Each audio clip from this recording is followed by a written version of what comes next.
Boa noite, meus amigos. Estamos aqui de volta. Como sempre, começamos invocando a Santíssima Virgem Maria, o Santo Padre Pio de Pietrelcina, para que rogue a Deus que nenhuma injustiça se cometa nesse programa.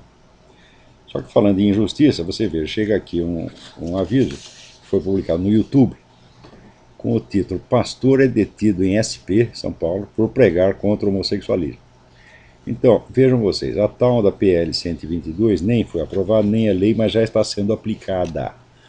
Aliás, o pioneiro nesta coisa foi essa porra desse governador de São Paulo, o tal do Alckmin, que é um bosta em toda a linha, um covardão, é um servo do que existe de pior no mundo. Esse camarada foi o primeiro, tá certo, a aplicar uma medida anti-homofóbica, como eles dizem, né, instituindo uma multa contra igrejas, sinagogas, mesquitas, etc., que recusem, por exemplo, a entrada de um traveco. Né? Chega lá um sujeito de 1,80 m, todo peludo, com aquele físico de Schwarzenegger, né? Um sutiã, uma calcinha, né? Se não vestido de freira, com batom até na testa, e o padre, o pastor, o rabino é obrigado a engolir a situação e ficar bonzinho. Quer dizer, o sujeito vai lá para fazer um assinto, para fazer uma gozação, para esculhambar com o culto, violando a lei do ultraje a culto, né? Mas o governo de São Paulo assegura a esses filhos da puta o direito de cometer impunemente o crime de ultraje a culto, porque ele multa o sujeito que protestar contra isso. Então, agora já estão aplicando, né, a lei virtual PL 122. O pastor estava lá na Praça da Sé, fazendo uma pregação bíblica contra o homossexualismo, e pronto, alguém reclamou, a polícia foi lá e prendeu o pastor. Tá vendo? A coisa já começou, gente. Essa história de dizer que PL 122 é apenas para proteger os coitadinhos dos gays que estão sendo perseguidos, isso é uma conversa mole. No Brasil não tem perseguição nenhuma contra gay. A própria prova que eles apresentam prova o contrário. Quer dizer que o sujeito mostra lá que em 20 anos houve 100 crimes contra gays num país que tem 50 mil homicídios por ano. Isso é absolutamente ridículo. Não existe nenhuma violência sistemática contra gays no Brasil. Nem sistemática e nem esporádica. Até a quantidade de ataques esporádicos é absolutamente irrisório. Tá certo? Então esta lei não foi feita para proteger ninguém, não. Essa lei foi feita para criminalizar o cristianismo, para botar centenas de milhares de pessoas na cadeia. Isso vai acontecer. Isso não é brincadeira, gente. Isso faz parte do processo revolucionário mundial, e todos esses filhos da puta que estão agindo, eles são agentes disso aí. Quer dizer, eles não estão protegendo ninguém, eles estão fazendo uma perseguição organizada. Olha aqui, tem esse merda deste ministro do STF, né, que não é nem Supremo, nem Tribunal, nem coisa nenhuma. Aquilo é o escritório, né, escritório da advocacia do PT. Chega esse ministro Carlos Aires Brito dizendo que o preconceito do homofóbico faz os sujeitos chafurdar no ódio. Olha aqui, ô ministro, em primeiro lugar, você está raciocinando na base de que existe esse ódio organizado. Me dê uma prova de que isso existe. Tá certo? Agora, não tem nenhuma, zero, zero, zero, zero, zero. Né? O Brasil é um país onde traveco faz show, né, na televisão, às 3 horas da tarde, e ninguém liga, porra. Agora, o que existe sim é perseguição contra cristão, e perseguição assassina, perseguição genocida. Né? Os cristãos continuam sendo mortos no mundo, nos países comunistas e islâmicos, ou seja, países que compartilham a ideologia do seu Carlos Aires Brito. Tá certo? E uma das técnicas é assim, imputar aos caras crimes inexistentes e daí cometer o crime contra eles. E você, Carlos Aires Brito, você é cúmplice moral disto. Você é cúmplice moral do genocídio de cristãos na medida em que você os inculpa de crime que eles não cometeram. Tá certo? Você é um mentiroso sem vergonha e pode me processar, pode fazer o que tu quiser, pô, que eu vou no tribunal e eu te desmoralizo na tua frente. Mesmo que você seja o juiz que vai me julgar, eu te desmoralizo lá porque você é um mentiroso e eu provo. Não existe nada, nenhuma perseguição contra gay, mas existe no mundo inteiro perseguição organizada e matança de cristãos. E você está colaborando com isso, na medida em que você está demonizando a imagem do cristão como um sujeito cheio de ódio. Cheio de ódio está você, é óbvio. Né? Agora, esse negócio de você fazer medidas odientas, persecutórias, ditatoriais, ao mesmo tempo falando com aquela linguagem polida e aparentemente calma, quer dizer, aquele ódio contido entre os dentes, mal disfarçado na linguagem untuosa desses caras, isso aí é mais velho do que andar para frente. Ora, você, veja, Stalin, Joseph Stalin, matou 70 milhões de pessoas. Você já ouviu um discurso de Stalin? Eu já ouvi. O Stalin falava calmamente, como um professor. Uma linguagem didática, clara, calma e tranquila. Stalin não espumava de ódio, falava que nem você. Agora, quem é que não conhece a linguagem dos hipócritas, que estão cheios de ódio no seu coração, querendo prender, matar, tá certo? Acabar com o cristianismo na face da terra, e vem com esta conversa mole de que é para proteger pessoas que jamais foram perseguidas, né? Olha aqui, ele diz o seguinte: o Supremo Federal não tem usurpado a função legislativa. O que o STF tem feito é interpretar a Constituição à luz da sua densa principiologia. Olha como o cara fala, meu Deus do céu. O parágrafo 2º do artigo 5º autoriza o Judiciário a resolver controvérsias a partir de direitos e garantias implícitos. Ora, mas acontece o seguinte: não pode haver um direito e uma garantia implícita contra a letra da própria Constituição. Se a Constituição define o casamento como uma relação entre homem e mulher, não tem princípio que possa abolir isso aí, meu. Que princípio implícito? Que direitos e garantias implícitos? Ora, outra coisa, o direito ao matrimônio, ou chamada união estável, né, é aplicado ao homem e mulher em sentido literal, quer dizer, uma união para constituir família através da reprodução. Quando se usa o mesmo termo com relação a dois homens ou duas mulheres, é uma figura de linguagem, não é um conceito exato. Agora, o sujeito que confunde, vamos dizer, um termo exato com uma figura de linguagem é evidentemente um trapaceiro, tá certo? Quer dizer, o casamento é definido universalmente como uma relação baseada na diferenciação sexual e na reprodução. Como é que você pode falar casamento, ô Carlos Aires Brito? Tá certo? O casamento não é uma união como qualquer outra, não é uma união como, por exemplo, uma sociedade comercial, tá certo? Que qualquer homem ou mulher pode fazer união comercial, sociedade comercial, com pessoa de qualquer sexo, seja até do terceiro, quarto, quinto ou sétimo sexo. Porém, a relação matrimonial é baseada na diferenciação de papéis sexuais, onde, portanto, existe uma atribuição de direitos e deveres conjugais. Por exemplo, seu Carlos Aires Brito, se o senhor parar de comer a sua distinta esposa, ela pode ir no juiz e dizer: ele não está cumprindo o seu dever conjugal, ele se recusa a cumprir o seu dever conjugal. Agora, o senhor por acaso pode reclamar que a sua esposa não está comendo o senhor? Não, não pode, porque isso está fora da definição dos papéis sociais. O senhor tem a obrigação de desempenhar a função masculina e ela a função feminina. É esta a definição dos direitos e deveres conjugais, que é a definição mesma do casamento. Agora, numa união homossexual, quem tem qual dever conjugal? Quem tem o dever de comer quem e quem tem o dever de dar para quem? Se o senhor não é capaz de definir isso, o senhor não pode dizer que isto é uma união matrimonial em igualdade de condições com as uniões estáveis dos casais heterossexuais. O senhor está mentindo, está trapaceando, e foi bem pago para isto. É para isso que você serve. Então esta merda desse Supremo Tribunal Federal, não respeito mais isso, não acato mais ordens desse cara, e pode mandar para a cadeia, pode fazer um processar, pode fazer o que quiser. Tá certo? Eu estou cagando e andando para as suas opiniões. Opinião de trapaceiro, a gente tem aqui que cuspir na cara. Tá entendendo? Se eu encontrar você, eu vou cuspir na sua cara. Preste bem atenção, não apareça onde eu esteja, porque eu vou cuspir na sua cara, na frente de todo mundo. Você é um vagabundo, mentiroso, trapaceiro. E está usurpando a função legislativa, sim. Agora, aqui, o Bruno Braga Pereira me pergunta, é um aluno do seminário de filosofia, ele devia até ter mandado essa pergunta para o seminário, já que mandou para cá, vamos responder. Eu gostaria de um esclarecimento. Qual a contribuição da filosofia de Fichte, sobretudo a sua concepção do eu criador e do romantismo alemão, em seu mergulho na profundidade interior para os desdobramentos posteriores da mentalidade revolucionária? Olha, de acordo com o Fichte, o eu subjetivo é a única realidade que existe. Ele está acima do bem e do mal. Você tá entendendo? Quer dizer, tudo decorre do eu. Ele atribui ao eu humano características que mais apropriadamente se atribuiriam ao eu divino. Na verdade, todo o movimento chamado humanista, que começou no tempo do Renascimento, coloca o ser humano, o indivíduo humano, tá certo, como de autoridade soberana na condução da sua vida. Agora, presta atenção, aí uma sutileza.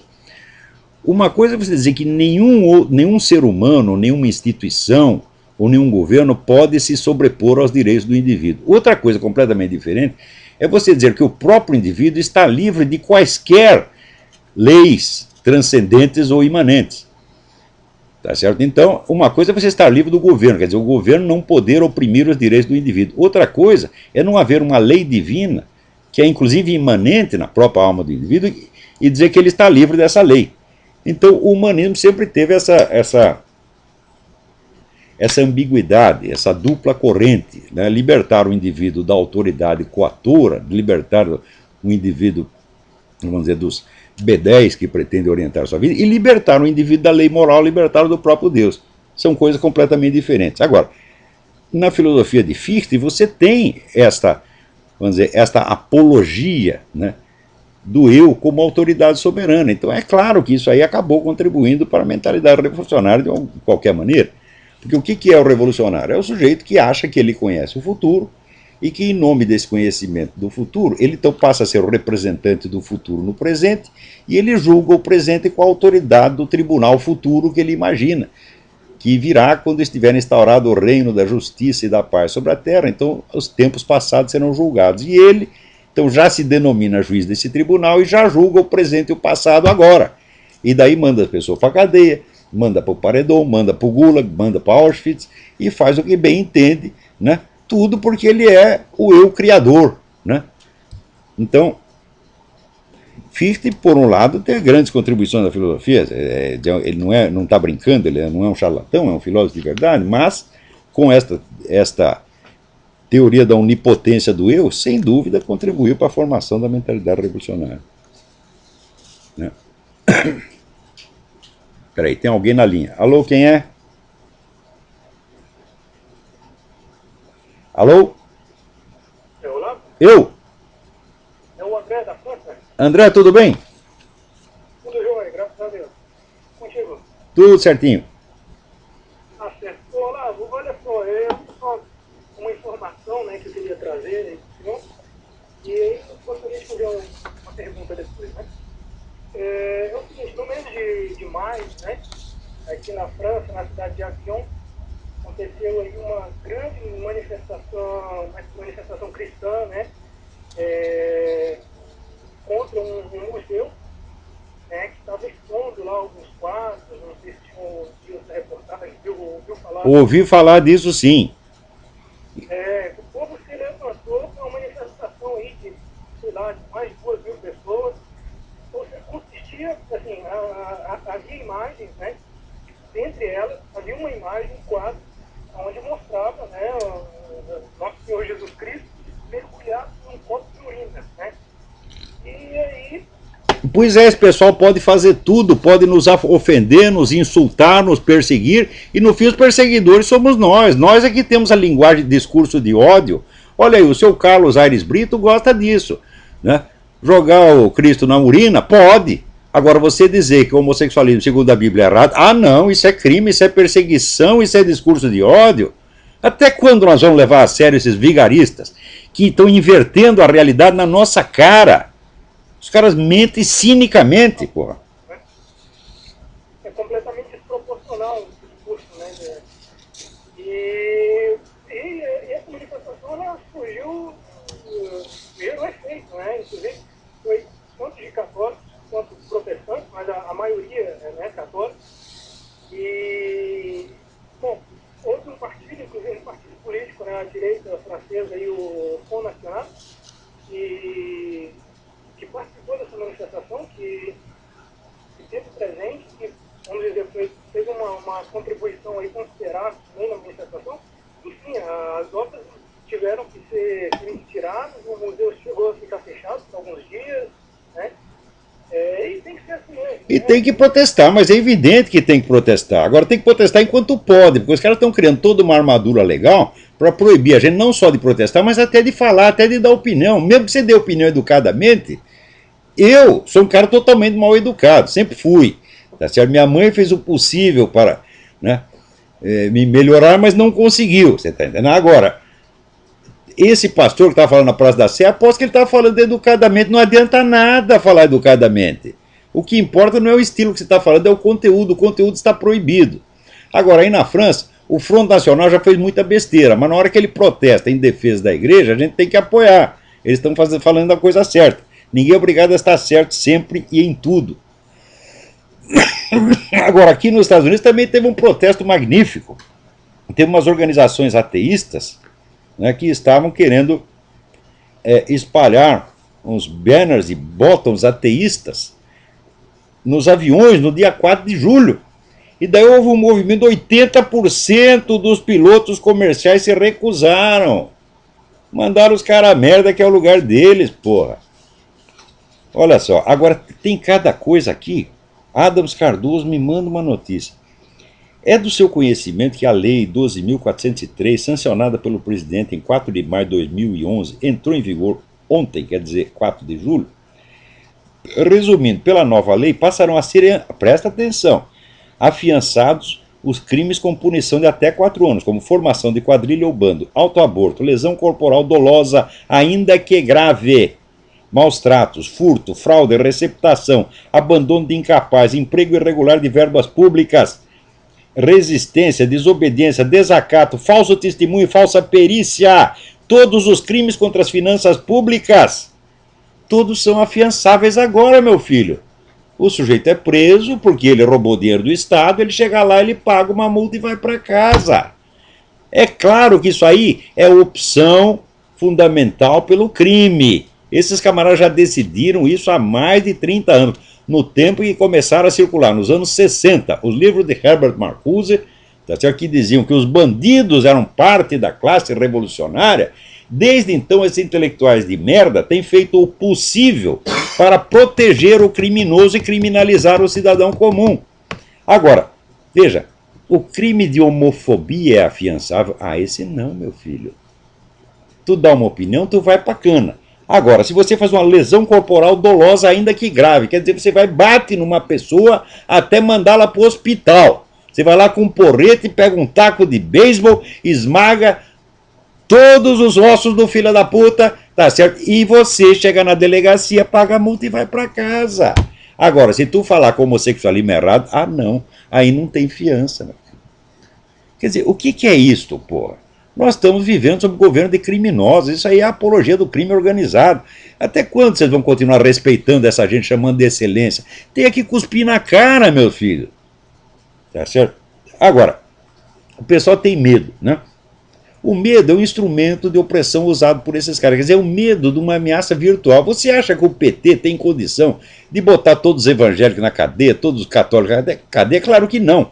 Então ele bota um e 10 milhões ficam com medo. Quer dizer, isso aí é a psicologia da subserviência. Você não pode aceitar isso, não. É claro que se vier um polícia armado me prender pessoalmente, é claro que eu vou ficar com medo. Tá certo? Mas não é possível, porque prender um fica 10 milhões, 20 milhões com medo. Isso aí não tem o menor sentido.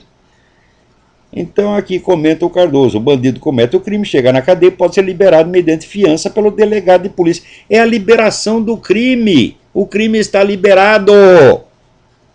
Olha, o que eu achei mais bonito é que entre os crimes afiançáveis entram aqueles que os políticos mais gostam de cometer. Todos os crimes contra as finanças públicas. Ninguém vai mais ser preso porque roubou dinheiro do Estado. Pode roubar, está o mensalão institucionalizado. Olha aqui. Crimes de fraudes em licitações também está liberado. Contrabando também está liberado. Quer dizer, você vai responder ao seu processo em casa, em liberdade, o processo vai levar 10 anos, você não vai sofrer nada. Você vê, o próprio ex-presidente da República, ex ou atual presidente, porque essa mulher que está aí é só fachada, né? O presidente eterno Lula, né, quando se comprovou que ele estava metido no mensalão, que ele era o planejador e chefe do mensalão, como já dizia o Ivo Patara no livro O Chefe, que todo mundo devia ler, o que ele fez? Riu e disse: ah, isso aí vai levar 40 anos para acabar o processo, não vai me acontecer nada. Quer dizer, a defesa típica de bandido, a mentalidade de bandido. Vocês pensam que estão lidando com quem, hein? Porra. Então, vamos lá, olha tanta merda que chega aqui, porra. Aqui, tá aqui, o seu Geraldo Alckmin. Novamente, decreto de 30 de junho de 2011. Né? está convocando aqui a segunda Conferência Nacional de Políticas Públicas e Direitos Humanos de Lésbicas, Gays, Bissexuais, Travestis e Transsexuais. Agora vai lá, seu governador, vamos fazer um congresso da defesa dos direitos dos cristãos, dos crentes, dos religiosos? Vamos fazer? Não, isso não pode. Né? Aí outro dia mesmo, estava lá uma professora da Universidade de Brasília, nem sei onde foi parar essa notícia, falou lá alguma coisa contra movimento gay, pronto, quase apanhou. Quase apanhou da plateia e depois ainda foi punida pelo reitor daquela merda, você está entendendo? Porque a Universidade de Brasília, né, ela começou com uma empulhação montada pelo Darcy Ribeiro, tá certo? Que era vamos dizer, um homem muito inteligente, muito simpático, mas era um vigaristão intelectual de marca. Né? Então aquilo lá virou cabide de emprego para comunista. Depois, quando virou reitor o meu falecido amigo Zé Carlos Azevedo, aquela universidade virou um modelo para o mundo, né? Era uma universidade respeitada no mundo inteiro. Agora, já voltou aos bons tempos, está pior do que no tempo do Darcy. Né? Tá lá, alguém botou no YouTube, os caras fazendo uma festinha de embalo, tomando pico, fumando maconha. A universidade é para isso, é para fumar maconha, para dar o cu, meu filho. Você não entendeu ainda, porra? Né? Estudar não pode, não. Agora tá aqui o governo sempre dando força para esses caras. E depois ainda vem esse bosta e se apresenta como alternativa ao PT. Ele é a direita do Brasil. Ah, porra, o que é isso? Né? Aqui, outra pergunta filosófica aqui. Pois essas perguntas deviam ir para o seminário de filosofia, mas já que veio aqui, vamos ver. Eu estou lendo Wilhelm Dilthey e uma dúvida me apareceu. Diz Dilthey que a ciência do espírito se constitui a partir dos nexos psíquicos com o que o autor chama de princípio de fenomenalidade, isso é, segundo o qual os fatos históricos sociais são antes fatos da consciência. Portanto, a ciência do espírito, que na visão do autor são sedimentados na totalidade da consciência humana, na história, na própria experiência individual, implicam que a investigação sobre os diversos campos da ciência da humanidade partem da psicologia como nexo estruturante e elo necessário. Daí vai lá. Mas se admitirmos isso, não estaríamos reduzindo a metafísica ao nível imanente? Perfeitamente, Marcos. Quem manda a pergunta é o Marcos Bueno. Perfeitamente. Quer dizer, aí é a influência venenosa do Immanuel Kant, tá certo? Onde nós não estudamos fatos da realidade, nós estudamos fenômenos de consciência, no fundo, os nossos próprios estados de consciência. E o único princípio de validade se fundamenta no pressuposto de que a psique de todo mundo funciona igual, então os fatos que nós percebemos não têm objetividade, mas têm universalidade, porque todo mundo percebe igual. Quer dizer, se todos estamos enganados igualzinho, então aquilo fica valendo como ciência. Então isso aí, olha, apesar do talento imenso de Wilhelm Dilthey, muitos filósofos, grandes pensadores como o Dilthey, Max Weber, muitos outros, foram lesados por essa influência do kantismo. Kant é um negócio que nós precisamos jogar na privada, esquecer aquilo. Kant é um criador de dificuldade, sujeito que cria dificuldade para vender facilidade. Né? Ele vai lá, prova que você não pode conhecer a coisa em si, as coisas em si, que você só pode conhecer as aparências fenomênicas, tal como Kant as descreve. E assim por dentro. Está aqui, Marcos Boeira é aluno nosso e colaborador do MSM. Então,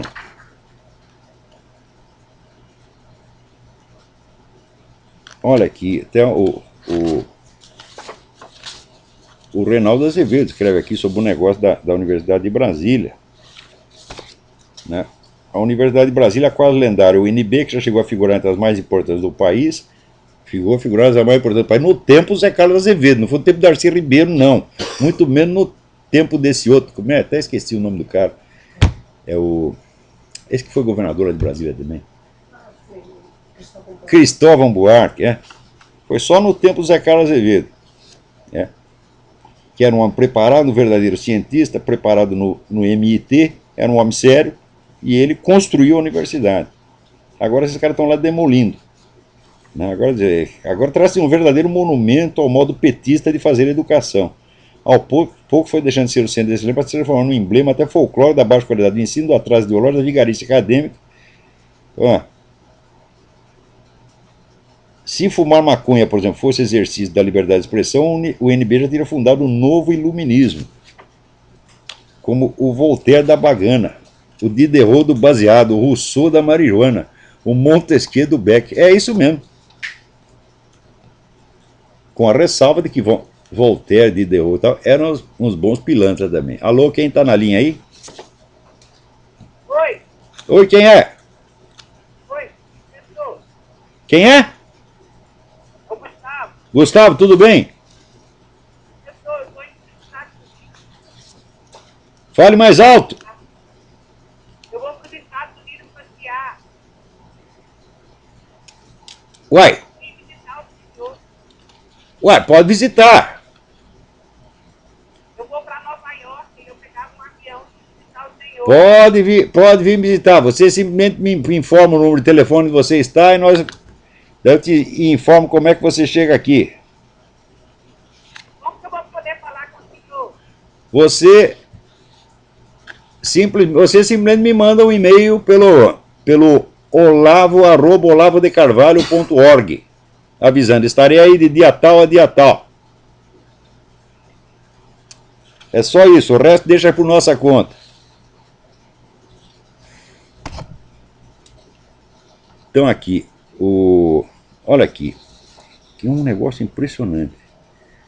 Eu vou ler a mensagem inteira para vocês. Paula Costa.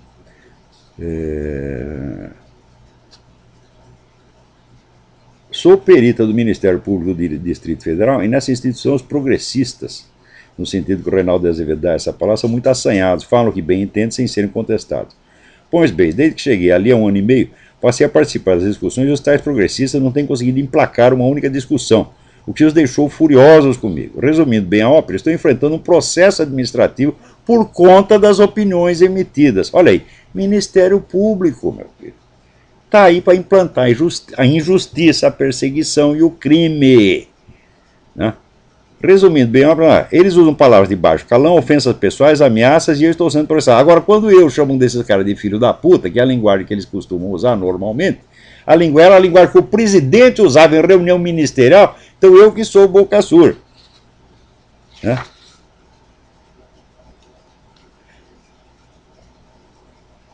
Embora todos que leram a minha defesa tenham opinião de que está bem estruturada e farta em dados eloquentes, já fiquei sabendo que a própria Procuradoria-Geral de Justiça e o chefe do Ministério Público instruíram o promotor que designou para a comissão para que me condene. Sinto-me em Cuba ou no Paquistão. Mas você está em Cuba ou no Paquistão? Hã? O Brasil é Cuba com camisinha, meu filho. É isso que está acontecendo. Hã? Agora aqui, já querem criar mais 2 estados no Brasil, para criar mais cabide de emprego para petistas, dar mais emprego. Você sabe quanto custa um estado da federação? Hã? Então, isso aí é para arrecadar mais imposto e dar mais dinheiro para petista. Puta vida. Aqui, está lá no portal da Band a notícia.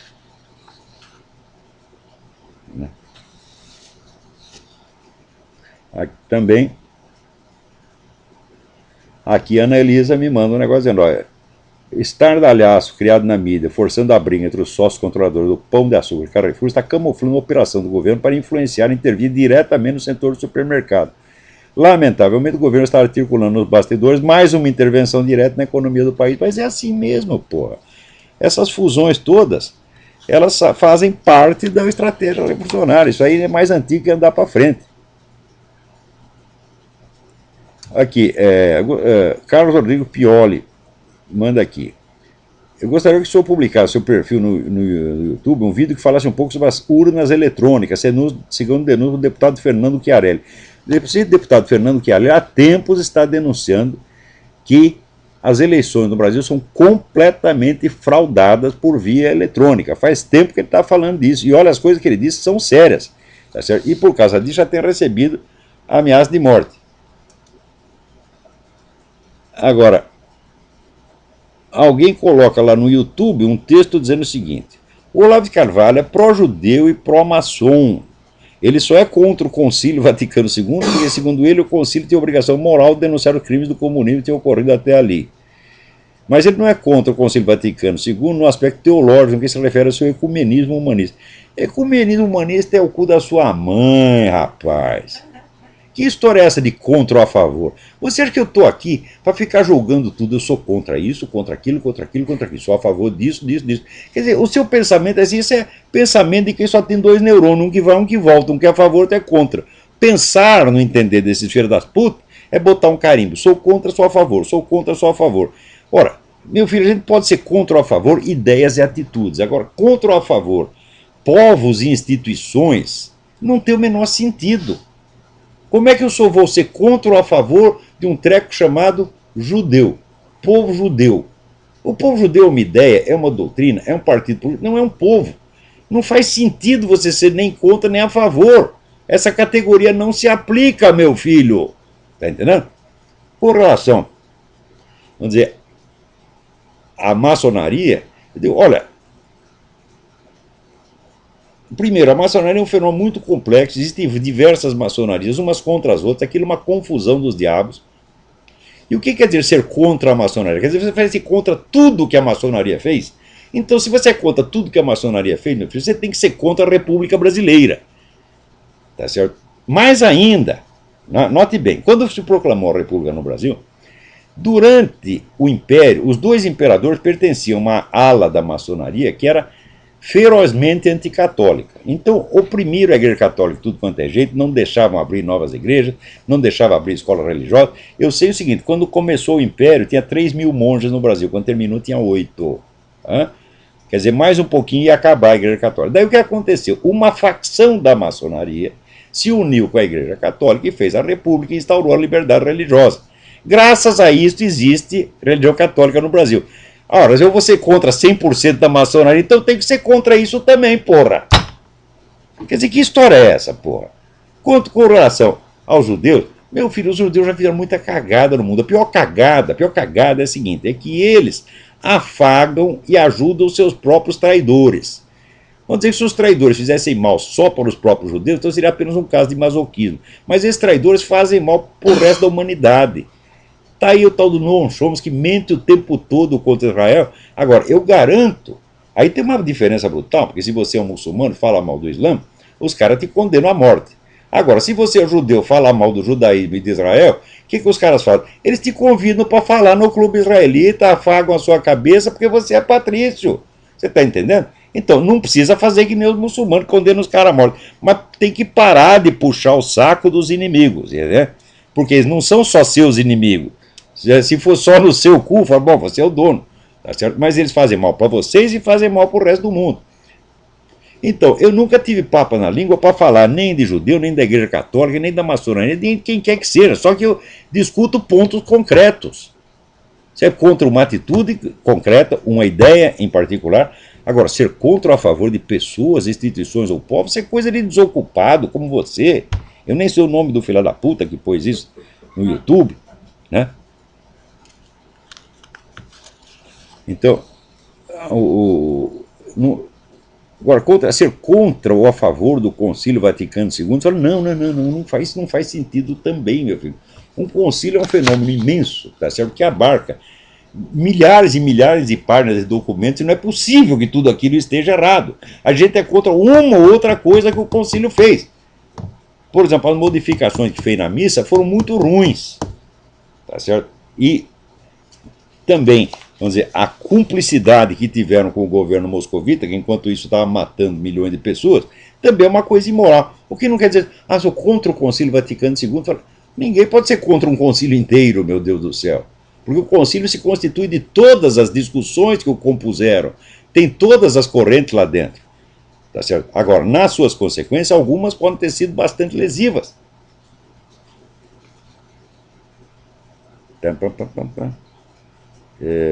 Agora, alguém pergunta aqui, Roberto Silva, que o Olavo ficou devendo ao ex-presidente falecido Itamar Franco? Foi o homem que acabou com a inflação, porra. Você talvez seja muito novo para você saber o que é você viver sem saber quanto você vai ganhar no fim do mês, porra.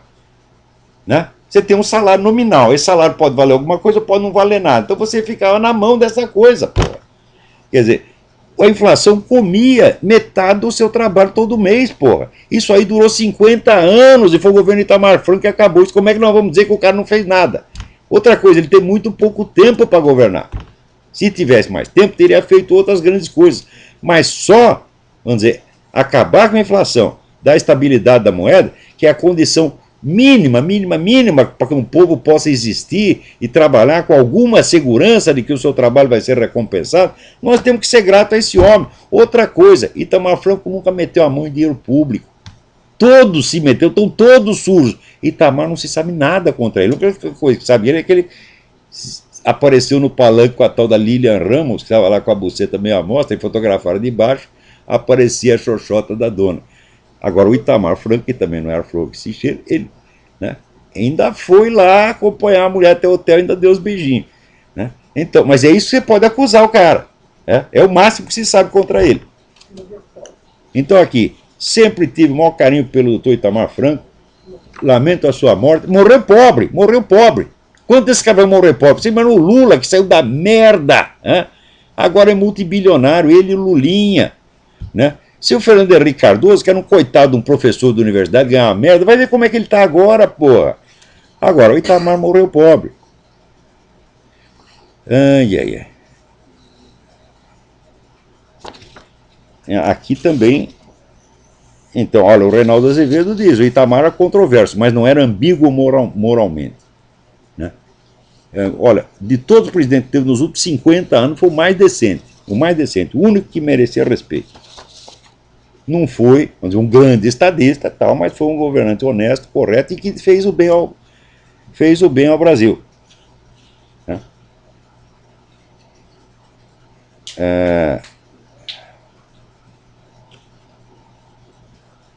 Peraí, tem mais alguém aí? Alô, quem é? Eu? Olavo, aqui é Rodolfo Gonçalo. Rodolfo, tudo bem?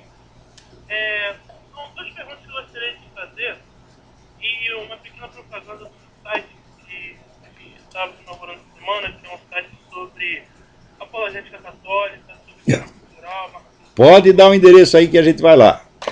É www.sentinelacatólico.com.br. sentinelacatólico.com.br. Vamos lá dar uma espiada. Tem bastante conteúdo lá sobre comunismo, sobre guerra cultural. Cuidado com esse negócio de falar de catolicismo, que eles vão pôr você na cadeia, hein? Verdade. Duas perguntas que eu queria fazer, na verdade, uma é até um pedido, se você pudesse explicar um pouco melhor sobre o que seria a inversão de sujeito e objeto dentro da mentalidade revolucionária. E a segunda pergunta, eu gostaria que você considerasse como uma agressão, mas assim, realmente é uma curiosidade minha, se a gente pode considerar a Revolução Calvinista que aconteceu na Suíça como um movimento revolucionário de acordo com a sua definição. Não, o movimento calvinista não se enquadra na definição de movimento revolucionário, porém, nós não podemos esquecer que todos os instrumentos de ação que o movimento revolucionário veio a usar, inclusive a famosa organização da sociedade civil, a própria noção de militância, tudo isso foi inventado pela Revolução Calvinista. Quer dizer, ideologicamente eles não eram revolucionários, mas eles criaram todas as ferramentas que depois o movimento revolucionário veio a usar. E não era revolucionário, mas eram totalitários, porque Calvino queria o controle total da sociedade, inclusive com investigação da vida pessoal. Né? Isso quer dizer, ninguém tinha privacidade ali em Genebra, era um negócio medonho. Então, não era revolucionário, mas era um totalitário. Mas o fato dele querer exatamente esse controle, essa totalidade, né, para se dizer, visando talvez uma sociedade, talvez uma sociedade futura, será que isso não se enquadraria nessa definição? Não, eu já procurei ali, pode ser que tenha me escapado. Mas eu não vi esse negócio do projeto de sociedade futura. O que ele queria era um negócio assim, para funcionar na mesma hora, tá entendendo? Lá dizendo, vamos botar ordem nessa porra aqui, tá entendendo? Mas eu não vejo um projeto de mundialização, nem um projeto de sociedade futura. Pode ser que eu esteja enganado. Não, o que eu tinha a estudar ali sobre aquele período, ainda falta muita coisa. Né? Esse negócio de mentalidade revolucionária, eu fui buscar esse negócio, isso aí foi arrumei sarna para me coçar, porque o assunto não acaba mais. Olha, por falar nisso, o pessoal fica me cobrando. Cadê o livro da mentalidade revolucionária? Cadê o livro? Olha, esse negócio cresceu tanto que virou vários livros, e eles estão saindo independentemente. Né? Um volume que era um capítulo, olha, isso era um capítulo sobre Maquiavel, chamado Maquiavel, a Confusão Demoníaca, O capítulo cresceu tanto que virou um livro independente e já está publicado, já está à venda. Atenção, vocês podem comprar no site www.livraria.seminariodefilosofia.org ou no site www.videeditorial.com.br. O livro já está à venda. Meu livro sobre Maquiavel, que era um capítulo da mentalidade revolucionária. Agora estamos preparando um outro livro que também cresceu, era um capítulo também, cresceu demais, que é o capítulo sobre a paralaxe cognitiva. Então eu aqui estou, com a ajuda aqui da minha assistente, a Liuba, né, tentando preparar esse material para publicar o mais breve possível. Depois, o livro sobre capítulo sobre Descartes. Esse então cresceu mais ainda que os outros dois. Então tudo isso aí vai ser publicado sob a forma de livros independentes, não tem outra solução. Depois, talvez, numa outra edição, talvez a gente organize e dê um sentido unitário, né, uma coleção inteira, mas por enquanto eu estou soltando os pedaços independentes. Mas, veja, esta parte do protestantismo, isso para mim é o maior abacaxi que tem. Porque, na verdade, me parece uma coisa contraditória. Mas existem coisas contraditórias na realidade. Não é porque eu encontrei uma contradição, né, que eu vou negar que ela exista. Falo, não, um movimento vasto pode ter vários aspectos contraditórios internos, como todos os movimentos têm. Então, eu não encontro ali, no Calvino, os princípios do discurso revolucionário, mas encontro o princípio do totalitarismo e encontro o instrumental revolucionário. Então, isso parece uma coisa contraditória, mas me parece que o calvinismo é realmente um fenômeno composto, né? E, no caso, você poderia explicar um pouco melhor sobre esse lance da transferência do sujeito objeto dessa inversão? Mas isso é simples. A explicação causal que os revolucionários arrumam para tudo o que acontece, na explicação causal deles, sempre o autor das ações deles próprios são os outros. Né? Por exemplo, agora mesmo eu estou estudando um livro esplêndido chamado Icebreaker, Quebra-Gelo, do Viktor Suvorov, sobre como a União Soviética foi preparando a Segunda Guerra Mundial desde 1920. E montando tudo para que eclodisse uma nova guerra mundial, porque a primeira não tinha sido suficiente para derrubar todas as democracias e instaurar o socialismo. Daí eles falaram, precisamos de outra guerra. Então começaram a tomar grandes medidas estratégicas para provocar uma segunda guerra. E em seguida lançava a culpa nos outros. Eles sempre fazem isso. Como, por exemplo, o Vietnã do Norte invade o Vietnã do Sul. Daí os Estados Unidos, que tem um acordo com o Vietnã do Sul, manda tropas para lá. Resultado, a coisa é descrita como uma invasão americana. É sempre assim. Né? Todo esse pessoal que o regime comunista mandaram para o Gulag, o regime nazista mandaram para o Auschwitz, né? Eles sempre diziam que o governo estava sendo pressionado, estava sendo acuado por esta gente e forçado a reagir. Agora você imagina, né, aqueles judeus do gueto, né, e uns velhinhos, né, lendo a Torá debaixo do braço, tal, que perigo podiam apresentar para o regime? Que ameaça podiam fazer para o regime? Nada. Então, o fator ativo é explicado como se fosse vítima passiva. Isso é universal. Você vê, na França existia um fenômeno que chama La Grande Peur. La Grande Peur é o seguinte. Alguém anunciava que o rei, que estava no exílio, tinha montado um exército e estava para invadir aquela região. Imediatamente distribuiu armas para o povo saía matando gente a esmo sem saber quem era quem. Isso foi uma epidemia de matanças. Olha, o rei não tinha exército nenhum, o rei não estava lá, o rei estava em outro país, né? Em suma, eles queriam fazer a matança, então inventavam um pretexto de maneira que o autor da matança fosse a sua própria vítima. Isso é normal na mentalidade revolucionária. Ok, Olavo, obrigado. Muito obrigado aí pela oportunidade. Que Deus te abençoe. A você também. Boa sorte no seu site. Muito obrigado e até a próxima. Até a próxima. Agora, olha aqui. Uma corte federal em Tacoma, estado de Washington, né, recebeu lá um pedido de inúmeros defensores do casamento tradicional pedindo proteção policial, porque todos eles estão ameaçados de morte por ativistas homossexualistas. Então você veja, outro dia eu vi no YouTube uma gravação magnífica do pastor Silas Malafaia denunciando os ataques assintosos, insultuosos, blasfemos que o pessoal, durante passeata gay, faz contra a Igreja Católica. Faz isso impunemente sob a proteção do Estado. Agora, se você dissesse homossexualismo é errado, você está com um discurso de ódio. Então aqui, os caras para fazer ameaça de morte, para eles não custa nada.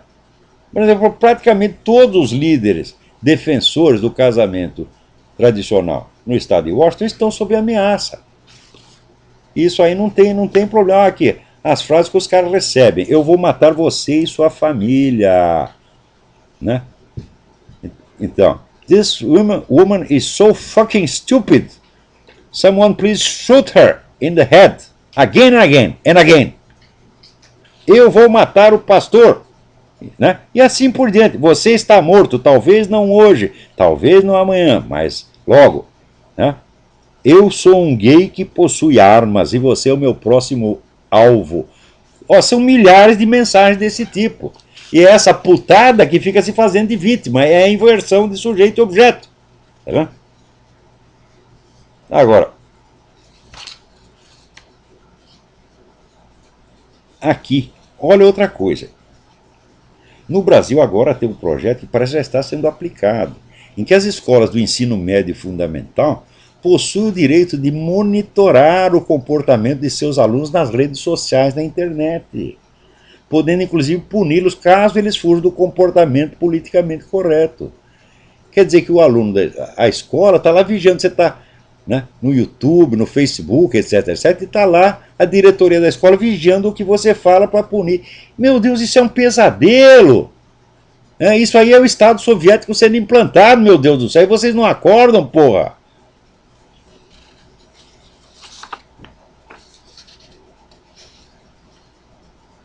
Olha aqui. Bom, aqui nós estamos terminando, mas eu queria falar uma coisinha a mais, que não é notícia. Eu estou escrevendo um negócio aqui, daqui a pouco vocês vão ler. O fator principal da história mundial nos últimos 2 séculos, é a hegemonia mundial do movimento revolucionário. Hegemonia mundial, presta atenção. Isso quer dizer que não existe nenhum movimento político ou cultural, tá certo, que tenha as dimensões, o alcance, a continuidade e a unidade do movimento revolucionário. Unidade não quer dizer que está todo mundo de acordo, é a unidade de uma tradição, portanto, implica, evidentemente, contradições internas, conflitos, etc, etc. A unidade é marcada pela referência mútua, isso é, cada geração de revolucionários conhece a geração anterior, raciocina sobre o que eles fizeram e tem um senso de estar continuando ou corrigindo a sua obra. Isso desde o tempo da Revolução Francesa, que são mais de 2 séculos. Desde o tempo do Iluminismo. Não existe um movimento político ou cultural com essa duração e com este senso de unidade tradicional no mundo. Todas as resistências que existem ao movimento revolucionário são locais, pontuais, isoladas, fragmentárias. Então, quer dizer, só existe um movimento cultural, político, unitário no mundo, esse chama-se movimento revolucionário. Então isso quer dizer que eles já têm a hegemonia sobre o mundo inteiro há 200 anos. Ora, quem tem a hegemonia controla a direção geral do processo, ainda que haja erros, né? Vai e vem, que tem que voltar atrás, você perde o que conquistou, ainda que haja isso, vamos dizer, o movimento revolucionário vem crescendo e dominando progressivamente o mundo inteiro. O que também quer dizer que o princípio número 1 da estratégia do Sun Tzu é muito fácil de ser praticado. Essa estratégia consiste no seguinte: em você alimentar o seu adversário com as informações que interessam a você, de tal modo a você obter, se possível, o controle das decisões dele. Quer dizer, um movimento que já tem hegemonia cultural pode facilmente espalhar as informações que quiser, enganar todo mundo e fazer o seu próprio adversário trabalhar contra ele. Isso quer dizer que o número de idiotas úteis que tem a serviço, não do Partido Comunista em particular, ou não do PT em particular, mas do movimento revolucionário, é imenso, é imenso, é imenso. E este é o fator fundamental para você explicar toda a política dos últimos 2 séculos. Isso quer dizer que você escapar da lógica do movimento revolucionário é muito difícil. Só pessoas com uma visão muito abrangente conseguem, às vezes, furar esse bloqueio geral. A maioria acaba colaborando com ele, mesmo quando está pessoalmente contra ele. Por exemplo, quando eu leio os números da revista Foreign Affairs, que é a revista do Council of Foreign Relations, todas aquelas análises são fundadas em pressupostos do movimento revolucionário, ainda quando estão ali defendendo interesses nacionais americanos, etc, etc. Eles não sabem, eles não percebem isso. Outra coisa, a essência do movimento revolucionário é destruir a civilização cristã. Isso quer dizer que quem quer que não perceba, quer dizer, a luta é entre o cristianismo e o movimento revolucionário. Essa é a luta essencial no mundo inteiro. Tá certo? A unidade do movimento revolucionário está aí, está neste ponto. Porque com relação às propostas políticas concretas, as táticas, etc., existe uma variação enorme, um conflito enorme. Porém, a destruição da civilização cristã é assim, é ponto de honra, é cláusula pétrea do movimento revolucionário. Né? Então isso quer dizer que se você não é capaz de absorver uma visão cristã da história, mesmo sem você ser pessoalmente cristão, você não vai entender absolutamente nada. Então quer dizer, por exemplo, agora tem um debate aqui entre conservadores e libertários no site do Don Hank, Legal Forum. Né? Então você vê que esse pessoal libertário, eles não têm a menor noção disso. Eles acham que eles podem se opor ao movimento revolucionário só na base da economia e da noção de direitos humanos. Isso é uma coisa tão ingênua, tão pobre, que os estrategistas do comunismo riem disso. Riem. Né? Por exemplo, você achar que uma Ayn Rand pode fazer algum mal ao comunismo, mas isso é absolutamente ridículo. Né? Então, esse pessoal libertário também, quer dizer, o pessoal comunista ri deles. Diz esses caras, olha, na economia, eles querem liberalizar tudo, eles querem assim, até que as ruas sejam propriedade particular, eles não vão conseguir isso. De tudo que eles fazem, o que eles vão conseguir? O que vale? O que sobra? Sobra o anticristianismo. É isso que sobra. Então isso está ajudando o processo revolucionário. Né? Agora, como é que eu posso explicar isso para um tipo como o Rodrigo Constantino? Né? Não dá, pô. Você está lendo um negócio do Rodrigo Constantino, ele diz assim, com ar de superioridade infinita, diz assim, como se pode discutir com um sujeito que diz que Isaac Newton criou uma onda de burrice? O que ele sabe de Isaac Newton? Evidentemente, Isaac Newton foi um grande gênio, então ele não pode ter criado uma onda de burrice. É um raciocínio de criança. Né? Prova o seguinte, o cara não leu nada sobre os efeitos destrutivos do mecanicismo no mundo. Ele não sabe nada. Então, para ele, aquilo parece que eu estou dizendo uma coisa absurda, porque ele não sabe nada. Então, como é que... De fato, ele não dá para discutir comigo. Não dá para discutir um assunto que ele ignora completamente. Então, esse pessoal libertário é tudo no nível do Rodrigo Constantino, ou pior, porra. Tá certo? Então, é gente que sabe um pedacinho das coisas, tá entendendo? E começa a palpitar sobre tudo. Não tem a menor ideia da abrangência, da unidade e da profundidade de pensamento do próprio movimento revolucionário. Por exemplo, se você pegar um Ayn Rand, qual é a grande filósofa dos libertários? Ayn Rand. Agora pega um filósofo do mundo marxista, pega o Georg Lukács, o Theodor Adorno. Ayn Rand não é nada perto disso, mas não é nada. Esses caras são intelectuais de verdade. Ayn Rand é apenas uma palpiteira, pô. Não entendia merda nenhuma de filosofia, tanto ao ponto de achar que egoísmo e altruísmo são conceitos filosóficos, quando são conceitos meramente empíricos. Só que essa confusão já mostra que é uma amadora, uma coitada. Não domina a problemática filosófica. Agora, quando você pega um desses big shot do comunismo, não, aí você está discutindo com pessoa que tem consistência, porra. Né? Não é o caso de hoje. Esses grandes intelectuais do comunismo já acabaram. Os que tem hoje são deploráveis, mas nesse mundo libertário não tem ninguém que possa fazer face, um Theodor Adorno, um Max Horkheimer, um Georg Lukács. Então não adianta nem começar. Então, essa é você querer deter uma avalanche botando lá uns palitinhos de fósforo, tá entendendo?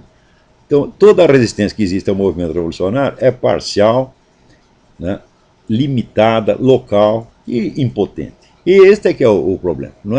Nós precisamos ter uma concepção geral do movimento revolucionário e rejeitá-lo no seu todo, não num pedacinho aqui, um pedacinho ali, meu Deus do céu. Agora, para isso, você tem que ficar 20 anos estudando marxismo. E quem é que você acha que Rodrigo Constantino Você acha que o Rodrigo Constantino é capaz de ler o Capital, porra? Você tá brincando? Hã? Então é isso aí. Até a semana que vem, muito obrigado.